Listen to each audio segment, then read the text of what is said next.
আসসালামু আলাইকুম। অন্য মঞ্চের আলাপচারিতায় আপনাদের সকলকে আমন্ত্রণ জানাচ্ছি। নিজের চালে নিজেই একের পর এক ধরা খাচ্ছেন অধ্যাপক ইউনূস। ঐক্য দেখাতে নিউ ইয়র্কের সফর সঙ্গী হিসেবে বিএনপির 2 জন সহ 3 দলের 4 নেতাকে নিয়ে যাওয়ার সিদ্ধান্ত নিয়েছেন। বিএনপি থেকে 2 জন হওয়ায় গোস্বা করেছেন তার বাকি 2 মিত্র জামায়াত ইসলামী ও এনসিপি। শেষ পর্যন্ত মিত্রদের মান ভাঙাতে এই 2 দলের আরো 2 নেতাকেও সাথে নিয়ে যাচ্ছেন। আবার জুলাই জাতীয় সনদ বাস্তবায়নের জন্য বিশেষজ্ঞ প্যানেলের পরামর্শে কাজ করতে গিয়ে অন্তর্বর্তী সরকারের বিপদ বাড়ছে। শেষ মুহূর্তে সরকারের নজরে এসেছে বিশেষজ্ঞ প্যানেলের পরামর্শ অনুযায়ী সাংবিধানিক আদেশ জারি করে জুলাই সনদ জারি করলে খোদ অন্তর্বর্তী সরকারই অকার্যকর হয়ে যাবে। কারণ সনদে নির্বাচনকালীন তত্ত্বাবধায়ক সরকার ব্যবস্থা প্রবর্তনের কথা বলা হয়েছে। ফলে সংবিধানের অন্তর্বর্তী সরকারের কোনো বিধান না থাকায় খোদ নিজেদের গদি হারানোর শঙ্কা পেয়ে বসেছে অধ্যাপক ইউনূস ও তার মিত্রদের।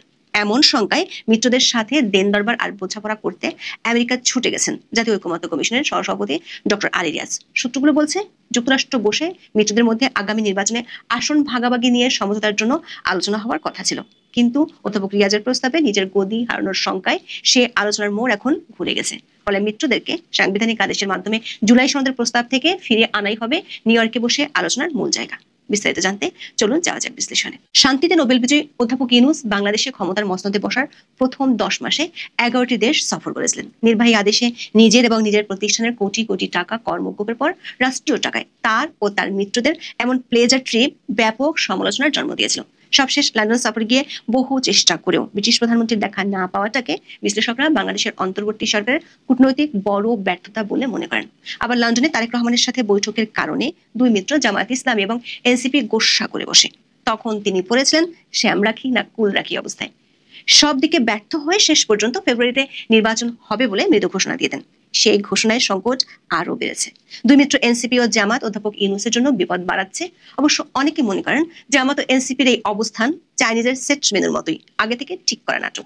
তারেক রহমানের সাথে লন্ডন বৈঠকের আলোচনা অনুযায়ী 15 আগস্টের মধ্যে শেষ হওয়ার কথা ছিল জুলাই সনদ, আর জাতীয় ঐকমত্য কমিশনের নাটক কাজ হয়নি, বাড়িয়েছে আরো 1 মাস। 15 অক্টোবর শেষ হবে সেই মেয়াদ। মিত্রদের মন রাখতে কয়েক দফা নানাভাবে ঘষা মাজা করে অধ্যাপক রিয়াজের কমিশন 11 সেপ্টেম্বর সনদের খসড়া চূড়ান্ত করেছে। এতে থাকা সংস্কারের 84টি সিদ্ধান্তের 11টিতে বিভিন্ন দলের আপত্তি রয়েছে। দর্শক, গত 13 মাসে একটি দৃশ্য বেশ পরিচিত হয়ে উঠেছে। সেটি হলো এনসিপি আর জামাত যা বলে তা যেমন অধ্যাপক ইউনূস শুনে, আবার অধ্যাপক ইউনূস যখন তাদের ডাকে তখনই তারা সাড়া দেয়। এমন বন্ধুত্বপূর্ণ সম্পর্কে অবাক করার বিষয় হলো মাত্র 11টি বিষয় আগামী নির্বাচিত সংসদে শুরু হবে এই সিদ্ধান্ত জামাত ও এনসিপি মানছে না। যে কারো কাছে মনে হতে পারে পিআর পদ্ধতিতে নির্বাচন কিংবা গণপরিষদ নির্বাচন এগুলো লোক দেখানো নাটক ছাড়া আর কিছুই নাই। এখনো পিআর পদ্ধতিতে উচ্চকক্ষ গঠন সহ কয়েকটি সিদ্ধান্ত ক্ষমতায় গেলে বাস্তবায়নে রাজি নয় বিএনপি। আবার পিআরের দাবিতে আন্দোলনে নেমেছে জামাত সহ 7 দল।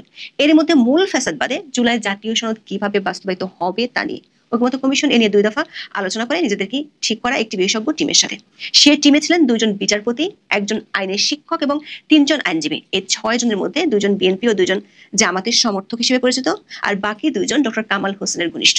শেষ পর্যন্ত এই 6 বিশেষজ্ঞের পরামর্শে গত 17 সেপ্টেম্বর রাজনৈতিক দলগুলোর সাথে সংলাপে ঐকমত্য কমিশন 3টি প্রস্তাব তুলে ধরে। সেগুলো হলো: 1, অন্তর্বর্তী সরকার জুলাই ঘোষণার 22 নম্বর অনুচ্ছেদের অধীনে একটি সাংবিধানিক আদেশ জারি করতে পারে যেখানে জুলাই সনদে উল্লেখিত মৌলিক সংস্কার প্রস্তাবগুলো থাকবে। এই আদেশ তাৎক্ষণিকভাবে কার্যকর হবে। দ্বিতীয়ত, ওই আদেশে গণভোটের বিধান রাখা যেতে পারে এবং সংসদ নির্বাচনের সঙ্গে একই দিনে গণভোট হবে। সবশেষ যদি গণভোটের হ্যাঁ জয়যুক্ত হয় তাহলে তা কার্যকর হওয়ার তারিখ থেকে অনুমোদিত হবে। সরকার একাধিক সূত্রগুলো বলছে এই 3টি প্রস্তাব নিয়ে সমঝোতার জন্য অধ্যাপক ইউনূস 3 মিত্রদলের 4 সদস্যকে নিজের সাথে নিউ ইয়র্কে নিয়ে যাওয়ার সিদ্ধান্ত নেন। সেখানেও বাধা বিপত্তি। জাতিসংঘের সাধারণ পরিষদের 80তম অধিবেশনে অংশ নিতে অধ্যাপক ইউনূস 21 সেপ্টেম্বর মধ্যরাতে বাংলাদেশ ছাড়বেন। 17 সেপ্টেম্বর এক সংবাদ সম্মেলনে পররাষ্ট্র উপদেষ্টা জানান প্রতিনিধি দলে অংশ নেবেন বিএনপি মহাসচিব মির্জা ফখরুল ইসলাম আলমগীর ও বিএনপির ভারপ্রাপ্ত চেয়ারম্যান তারেক রহমানের পররাষ্ট্র বিষয়ক উপদেষ্টা হুমায়ুন কবির, জামাত ইসলামীর নায়েবে আমির সৈয়দ আব্দুল্লাহ মোহাম্মদ তাহির এবং জাতীয় নাগরিক পার্টি বা এনসিপির সদস্য সচিব আক্তার হোসেন। বিএনপির সদস্য 2 জন হওয়ায় নিজেদের ছোট দল ভাবতে শুরু করে অন্য 2 মিত্র। তারা গো ধরেন তাদেরও সদস্য সংখ্যা সমান করতে হবে। দৈনিক সমকালের রিপোর্টে বলা হয়েছে প্রতিনিধি দলে বিএনপির 2 নেতা থাকায় জামাত ও এনসিপি তাদের দল থেকে 2 জন করে প্রতিনিধি নিতে সরকারকে অনুরোধ করে। তবে নির্ধারিত সময়ের মধ্যে ভিসা প্রক্রিয়া শেষ করা কঠিন হয় আগে থেকে যাদের মার্কিন ভিসা ছিল তাদের বেছে নেওয়া হয় প্রতিনিধি দলে। নতুন করে জামাতের পক্ষে আমির ডক্টর নকিবুর রহমান, যিনি এরই মধ্যে যুক্তরাষ্ট্রে আছেন, তিনি, এবং এনসিপির পক্ষ থেকে তাসনিম যারা, তিনিও আছেন যুক্তরাষ্ট্রে। দর্শক, কত বছর অধ্যাপক ইউনূস একই সম্মেলনে যাওয়ার সময় তার পিআর টিম থেকে ফলাও করে প্রচার করা হয়েছিল মাত্র 8 জনের টিম নিয়ে তিনি নিউ ইয়র্ক সফরে যাচ্ছিলেন। পরে দেখা গেছে 57 জনের বহর নিয়ে তিনি যুক্তরাষ্ট্র ঘুরতে গিয়েছিলেন। তবে এবার কতজনের টিম নিয়ে যাচ্ছেন সেটি এখনো খোলাসা করেনি তার দপ্তর। সূত্রগুলো বলছে 3 মিত্র দলকে সাথে নিয়ে যাওয়ার উদ্দেশ্য দুটি। এক, যুক্তরাষ্ট্র আওয়ামী লীগের পক্ষ থেকে প্রতিবাদ কর্মসূচির নামে অধ্যাপক ইউনূসের জন্য কোনো বিব্রতকর পরিস্থিতি তৈরি করলে সেটি এই 3 মিত্র দলকে দিয়ে ঠেকানো। রাজনৈতিক দলগুলোর মধ্যে সংঘাতময় পরিস্থিতি তৈরি করে এমন ন্যারেটিভ দাঁড় করানো যাতে এটি তুলে ধরা যায় যে ফ্যাসিস্টের বিরুদ্ধে সরকারের পক্ষে 3টি দলই এক হয়ে কাজ করছে। তবে আসল উদ্দেশ্যটি ভিন্ন। সেটি হলো 3 মিত্রের মধ্যে আগামী নির্বাচনে আসন ভাগাভাগির আলোচনা, যেটি অনেক দিন ধরে শুরু করা যাচ্ছে না সেটি স্পষ্ট করে ফেলা। জামাত সহ ইসলামী দলগুলো এবং এনসিপি সহ অন্যান্য মিত্র দল সব মিলিয়ে বিএনপির কাছ থেকে 80 থেকে 100টি আসন চেয়েছে। এছাড়া 30 থেকে 50টি আসন উন্মুক্ত রাখার প্রস্তাব দিয়েছে। সূত্রগুলো বলছে এই আসন ভাগাভাগি নিয়ে সমঝোতা কোনো মিত্র দলই। তবে সেখানেও শেষ মুহূর্তে বিপত্তি বেঁধে গেছে। বিপত্তিটি বাদিয়েছেন অধ্যাপক আলী রিয়াজ। সে বিপত্তি অধ্যাপক ইউনূসের জন্য এমন একটি সমস্যা তৈরি করেছে যেটির কারণে কমিশনের প্রস্তাবিত সুপারিশ অনুযায়ী জুলাই সনদ বাস্তবায়িত হলে অন্তর্বর্তী সরকারের আর অস্তিত্বই থাকবে না। বিশেষজ্ঞ প্যানেলের পরামর্শ অনুযায়ী ডক্টর রিয়াজের কমিশনের প্রস্তাব হলো সনদে যেসব সাংবিধানিক সংস্কার প্রস্তাব দেওয়া হয়েছে সাংবিধানিক আদেশ জারি করলে তার সঙ্গে সঙ্গে কার্যকর হয়ে যাবে। আর সনদে বলা হয়েছে নির্বাচনকালীন সরকার হবে তত্ত্বাবধায়ক সরকার, কারণ নির্বাচনকালীন তত্ত্বাবধায়ক সরকার নিয়ে সব দলই ঐক্যমতের কথা জানিয়েছে। এখন কমিশনের সুপারিশ অনুযায়ী জুলাই ঘোষণাপত্রের 22 ধারা অনুযায়ী সাংবিধানিক আদেশ জারি করা হলে অটোমেটিক্যালি অন্তর্বর্তী সরকার বিলুপ্ত হয়ে যাবে।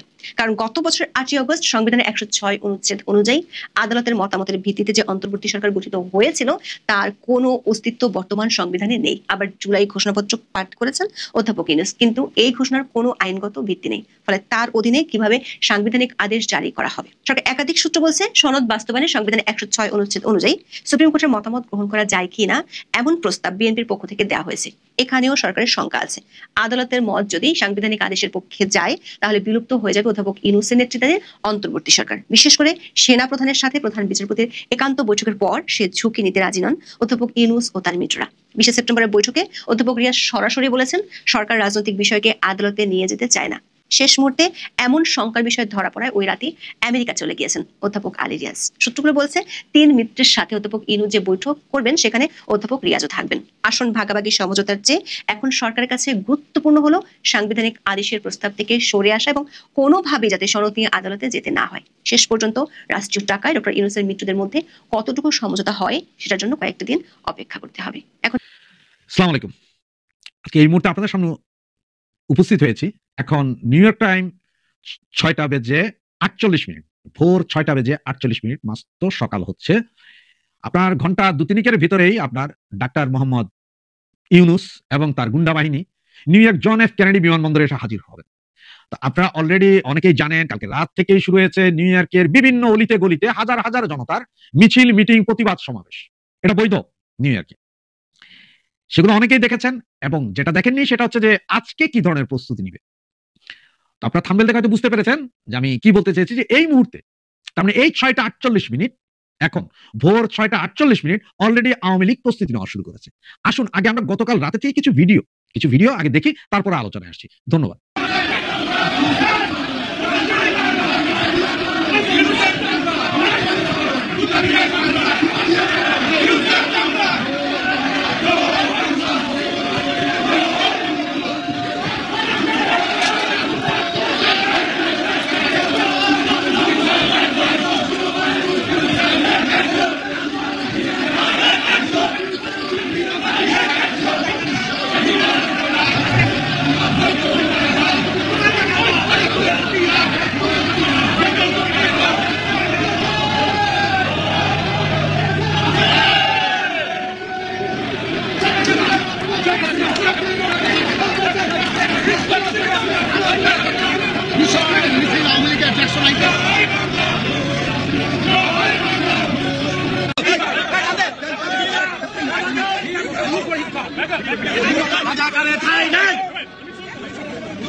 Get out of the street!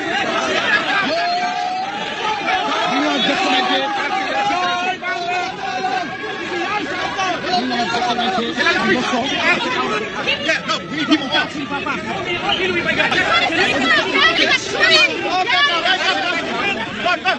No, no, you go inside. Go inside. Go inside. Okay, go inside. Listen to me. I have a plan.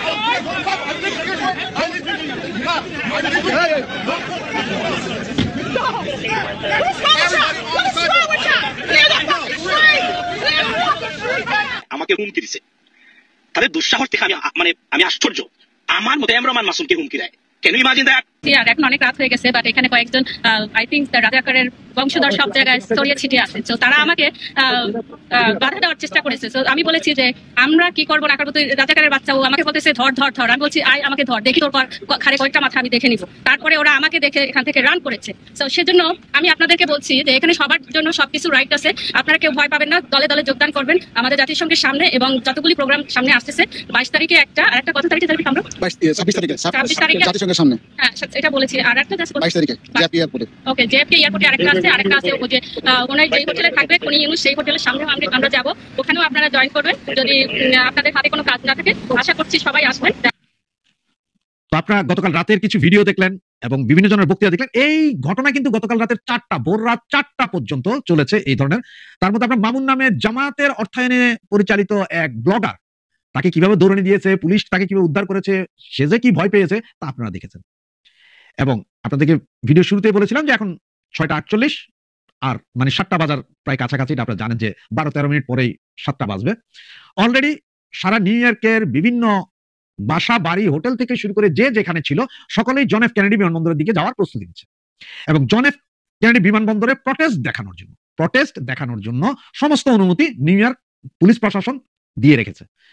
কারণ ডক্টর ইউনূস সাহেব যাওয়ার আগে বাংলাদেশ এম্বাসির মাধ্যমে চেষ্টা করেছিলেন ওনার জন্য যাতে একটা বিশেষ নিরাপত্তা ব্যবস্থা করা হয়। তার মানে উনি মনে করেছিলেন এটা বাংলাদেশ, নিউ ইয়র্কে বললাম আপনারা বাস রাইফেল নিয়ে এভাবে দৌড়াবে, ইউনূস কাকা এগিয়ে চলো আমরা আছি তোমার পিছনে, এটা উনি ভাবছিলেন। তো ওনার বাবা ওনার, কিন্তু নিউ ইয়র্ক পুলিশ আরেক ব্যাদ্য, ওরা সরাসরি কি বললেন যে না ইউনূস কাকা আপনার জন্য আলাদা নিরাপত্তা আমরা দিতে পারতাম না, তবে আপনি যেহেতু একজন জাতিসংঘের রাষ্ট্রের একজন প্রধান কর্মকর্তা হিসেবে বক্তৃতা দিবেন, অন্যান্য দেশের রাষ্ট্রের প্রেসিডেন্ট বা প্রধানমন্ত্রী যারাই আসে তারা যেই মর্যাদা পাবে, যেই নিরাপত্তায় সেটা পাবেন, তবে আপনার সাথে যে লাউয়া ছাউয়া গুলো আসবে এদের নিরাপত্তা আমরা ব্যবস্থা করিতে পারিব না, দুঃখিত আমরা। এটা শুনি কাকা খুবই গুসা, এমন গোসা করেছে যে উনি প্রথমে কি বলেছিলেন 4 জন যাবে না, 4 জনের মধ্যে হচ্ছে যে আপনার ওই এনসিপির জমাতি পান্ডা, আবার জমাতের আমিরে পান্ডা, আর বিএনপির একজন আর একজন ফখরুল পান্ডা, এই 4 জন নিয়ে যাবেন। এখন এটা শোনার পরে ওনার ভেতরে একটা কাউকাউ লেগে গেছে। আবার ওইদিকে যে 3 জন, যে আর 2 গ্রুপ, ওই যে এনসিপি আর জামাত, ওনারা বলে যে বিএনপির যদি 2 জন যায় আমাদেরও 2 জন করে নিতে হবে। সুতরাং এখন দেখা গেল এনসিপির যে বেটা যাইতেছে, ওই যে কি জানি নাম, দাঁড়িয়ার নামটা ভুলে যায় ভাই, সান্ডা পান্ডা গান্ডা একটা হবে, ওই বেটা তো ভালো ইংলিশ জানে না, তাহলে তার বাংলায় বুঝাইতে হবে। আবার জামাতের আমির যেটা যাইতেছে সেটাও গন্ড মূর্খ, এখন কি করা যায়? আচ্ছা তাহলে এখন যারা ভাবিরে নিয়ে নিল এনসিপির পান্ডারে বোঝানোর লাগা, আর ফখরুলটা তো ইংলিশ বোঝানো লাগবে না, কারণ ফখরুলের লগে এখানে ব্রিটেনে থাকে আর এক বকরুল যাইতেইছে, বিএনপির খালেদা জিয়া তো সরি 10% তারেক জিয়ার আন্তর্জাতিক উপদেষ্টা, উনি যাইতেছে, ইংলিশ জানে, ভালো ইংল্যান্ড ছিল। তো যারা ভাবে ইংল্যান্ড ছিল 6 মাসের কোর্স করে গেছে, উনিও যাইতেছে, উনি ইংলিশ জানে, ঠিক আছে। এখন জামাতের জন্য কি করবে? জামাতের জন্য নিউ ইয়র্ক জামাতের এক পান্ডারে আছে, যদিও এখানে জামাত শিবির নাই, ওরা অন্যভাবে আছে, কারণ জামাত শিবির দিলে তো আবার আমেরিকা কখন জানি টোটালি চাইপা ধরে, এই ভয়ে আর কি। তো এখন এই হইলো কাহিনী, সবার জন্য ওটা 700 কোটি টাকা ব্যয় অলরেডি, বিমানের টিকিট থেকে শুরু করে সবকিছু। এখন এই যে সকালবেলা যাচ্ছে, ধরাটার ভিতরে সারা জন এফ কেনেডি বিমানবন্দরে প্রত্যেকটা ঘেরাও দেওয়া হবে, ওখানে আওয়ামী লীগ থাকবে, কালকে রাতে বিএনপি কে দৌড়ানি দিয়েছে, আজকে ভোর রাত 4টায় জামাতকে দৌড়ানি দিয়েছে, যেটার কথা আপনারা ভিডিওতে মহিলার মুখে শুনছেন। সুতরাং আজকে এই মুহূর্তে এয়ারপোর্টে যে কি হবে সেটা দেখার বিষয়। তবে হ্যাঁ, কোনো কিছুই মিস দিব না, সবকিছু নিয়ে আপনাদের কাছে আসবো। ইউনূসের নিউ ইয়র্ক যাত্রা এটা ওনার শেষ যাত্রা, সব যাত্রা বা ধ্বংস যাত্রাও হবে ইনশাআল্লাহ।